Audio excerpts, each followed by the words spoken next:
This is wrestling's greatest moments. Hey now, wrestling fans. It's time for another episode of Wrestling's Greatest Moments. Wrestling fans have their favorite wrestlers, but what about the men and women who manage them to greatness? Sit back as Wrestling's Greatest Moments looks at legendary 1980s WWF managers. Before we get started though, don't forget to subscribe to our channel and hit that notification bell so you don't miss a single video.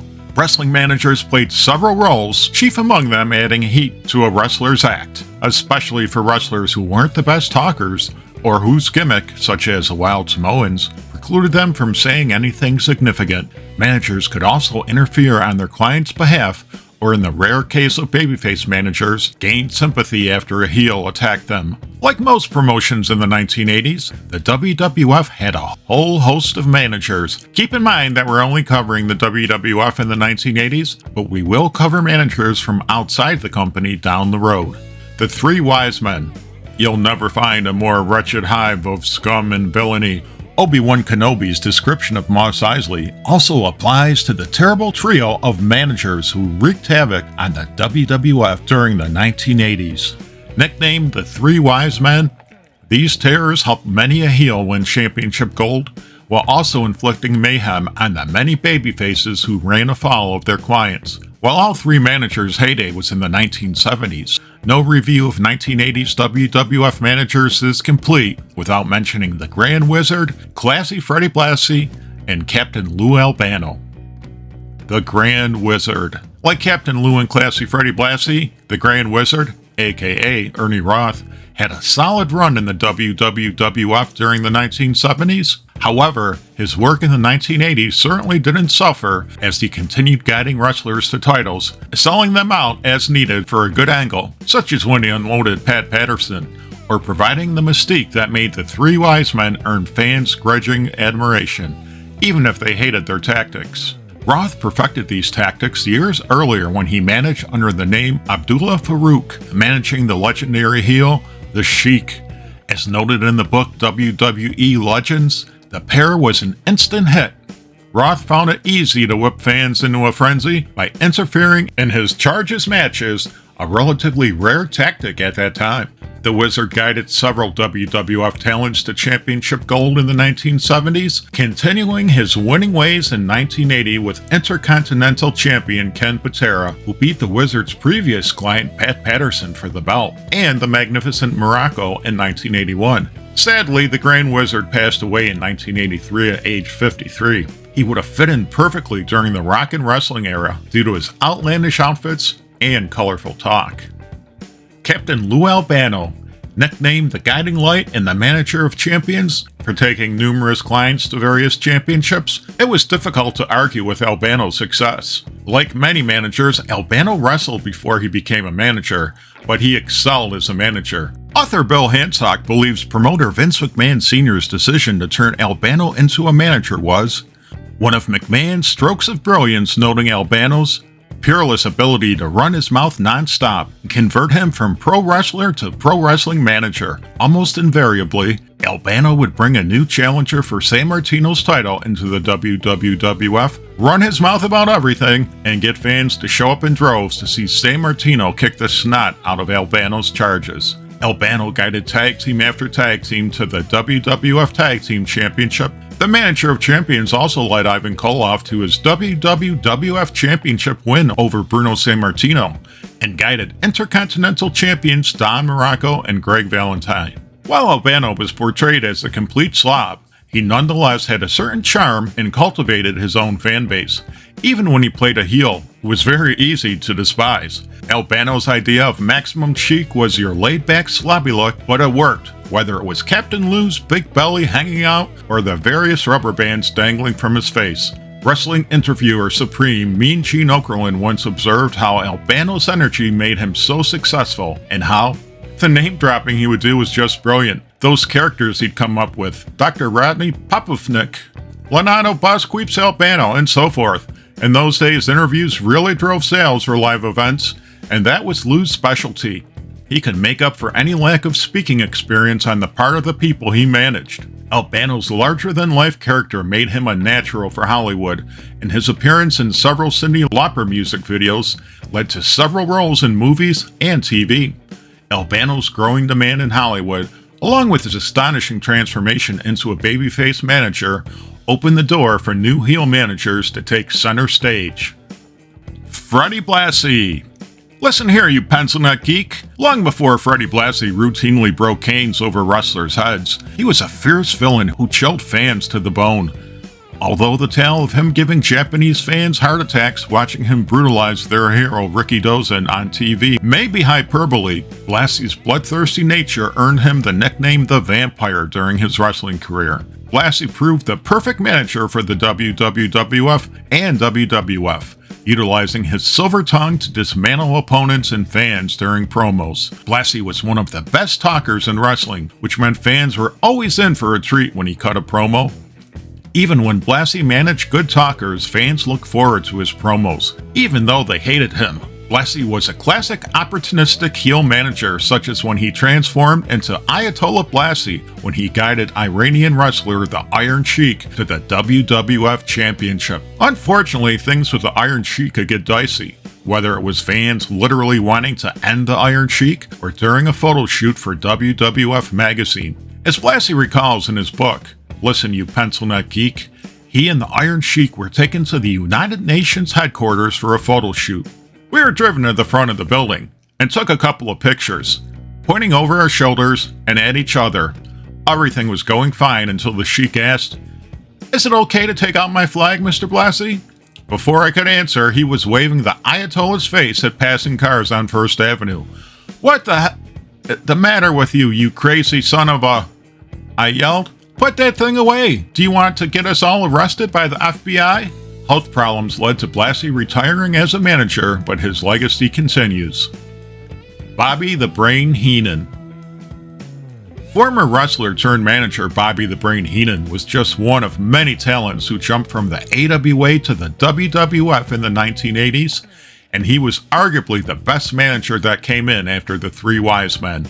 The Brain's ability to get heat was off the charts, and Vince McMahon recognized everything Heenan brought to the table, making him his #1 heel manager. Heenan's faction, the Bobby Heenan family, which Heenan reminded fans and announcers wasn't a stable, as stables were for horses, featured some of wrestling's biggest heels. Heenan's wars with Hulk Hogan and Andre the Giant, as well as him guiding Andre after the 8th wonder of the world's shocking heel turn, made for some of the WWF's best storylines.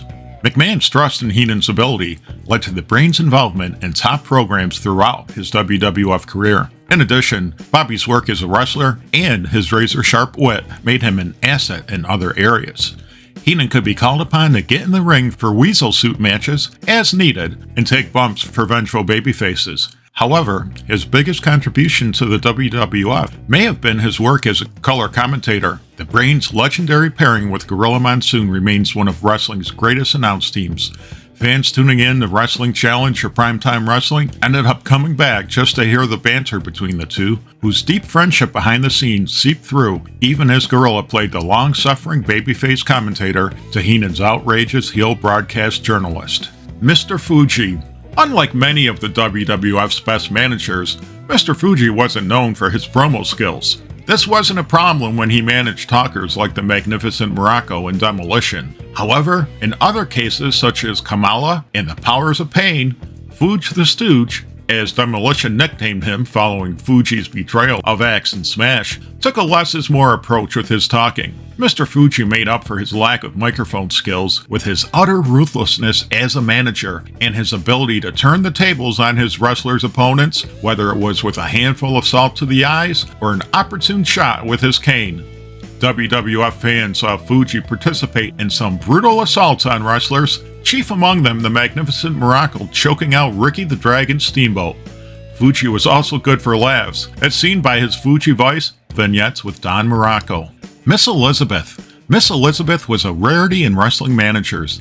Not only was she a woman, and what a woman, manager, as opposed to a valet, but she played a babyface to Randy Savage's heel character.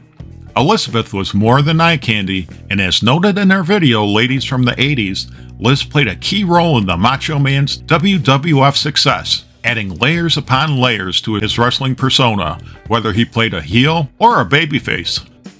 Arnold Skolan, aka the Golden Boy. Arnold Skolan was another wrestler turned manager, but unlike most of his colleagues on the list, Skolan worked as a babyface. Skolan projected class for his wrestlers, and occasionally garnered the fans' sympathy by taking a beating from their heel opponent. Skolan's kayfabe record was strong as he managed Bruno Sammartino and Bob Backlund during their WWF Championship reigns.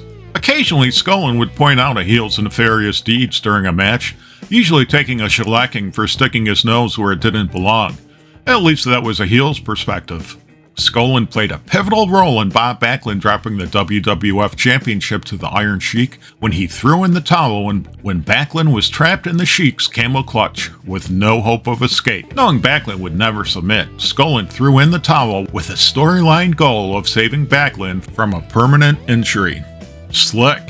The Doctor of Style was one jive-soul bro who fans could count on to try and bamboozle his way to success in the WWF. However, the Slickster's buffoonish exterior hid a dangerous mind that guided wrestlers like the Big Boss Man and Akeem, aka the Twin Towers, to satiate their appetites for destruction. The Twin Towers were no doubt Slick's greatest clients, and he managed them in some big programs. The Twin Towers played a major role in the match where the Mega Powers exploded, and the Big Boss Man delivered one of the most brutal beatdowns ever suffered by Hulk Hogan.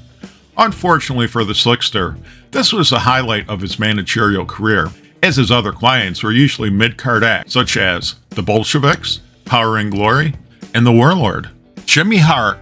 The Mouth of the South was the proverbial big fish in a small pond when he worked in Memphis's Continental Wrestling Association. There, Hart was a top manager and a frequent foe for the area's top babyface, Jerry the King Lawler. Although Hart did well for himself in the WWF, he was now number 2 next to Bobby Heenan. Nonetheless, Hart had many unforgettable moments in the WWF, whether it was guiding the Hart Foundation to the WWF Tag Team Championship, or becoming the Colonel as he managed Intercontinental Champion the Honky Tonk Man to a then record-breaking reign. Jimmy Hart knew how to be obnoxious without driving fans away, and he was the perfect pipsqueak for drawing the fans' heat with his motor mouth and megaphone, which also came in handy as a weapon.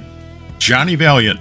A member of the kayfabe Valiant brothers, Johnny was an odd mix as he played a somewhat comedic character, but he could also concoct some diabolical schemes, such as when he handed a lit cigar to Brutus Beefcake to rub in the eye of his opponent, Barry Windham. This allowed Greg Valentine and Brutus Beefcake, aka the Dream Team, to capture the WWF Tag Team Championship from the US Express, Windham and Mike Rotunda. Johnny V, as he became known, was always entertaining, whether he cut a promo or showed up on an episode of Tuesday Night Titans. Valiant later parlayed his entertainment skills in wrestling into a successful career as a comedian and actor. Hillbilly Chim. Hillbilly Chim fit right in with the WWF's cast of colorful characters as he portrayed a lovable country boy from the hills of Kentucky. Unfortunately, he was sidelined after he broke his leg, resulting in the WWF using him as a manager while he healed. Even more unfortunate, WWF fans had to watch Jim, or as Bobby Heenan nicknamed him, the Big Dumb Hick from Mudlick, manage hillbilly characters that looked like they'd stepped off the set of Deliverance. Wrestlers Uncle Elmer and Cousin Junior just weren't likable. Poor Jim never really had a chance, but he made the most of things until he returned to action. Rowdy Piper. While longtime fans remembered the Rowdy Scott starting his WWF career as a manager, just why the company had him manage instead of wrestle remains unknown. Nothing has been confirmed, but there are 2 theories often tossed about. The first is that Piper was still dealing with the effects of the real-life injury he suffered during his feud with Greg Valentine, where he reportedly lost most of the hearing in one ear and suffered equilibrium issues. This theory claims Piper needed time out of the ring to heal. The second theory is that promoter Vince McMahon Sr. felt Piper needed to put some weight on before he began competing, so he could look like a main event heel. Neither theory adds up. First, Piper spent less than a month in the WWF before he wrestled his first match, believed to be on or around January 24, 1984. Furthermore, He'd been wrestling full-time in Jim Crockett Promotions before this and worked 2 matches in Maple Leaf Wrestling in January 1984, apparently to finish his contract obligations with Crockett, something Piper insisted on doing. The idea that Piper couldn't wrestle and needed time to heal is implausible. As for Piper needing to beef up, there's little evidence for this other than hearsay, and it's questionable how much Piper could bulk up in 1 month. Nor is there any evidence he did. Regardless, Piper working as a manager was a great way to introduce him to WWF fans and help get his clients over. Piper managed David Schultz, Paul Orndorff, and John Studd. Piper's post-match interviews quickly got him over, and by late January, the WWF had already announced the coming debut of Piper's Pit. Whatever the reason for Piper starting off as a manager, he played the role to perfection, heralding his run as the WWF's top villain. Sensational Sher Martel.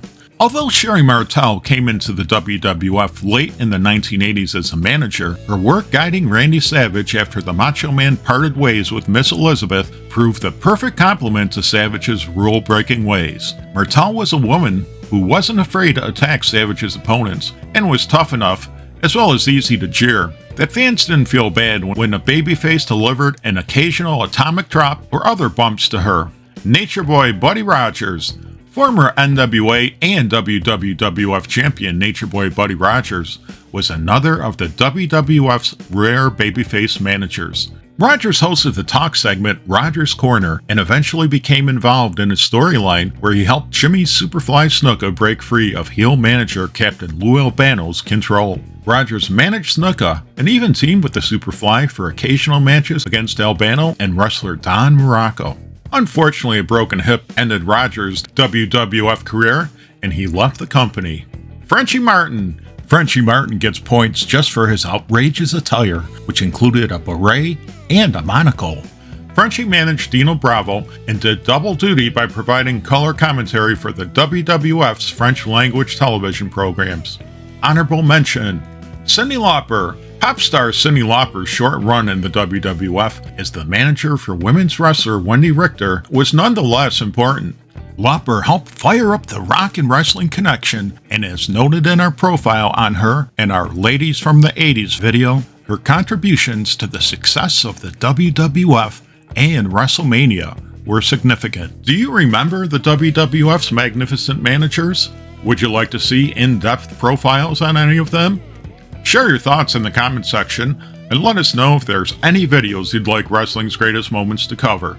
In the meantime, subscribe to our channel, follow us on X and Instagram, and spread the good news about Wrestling's Greatest Moments, the channel that celebrates the squared circle.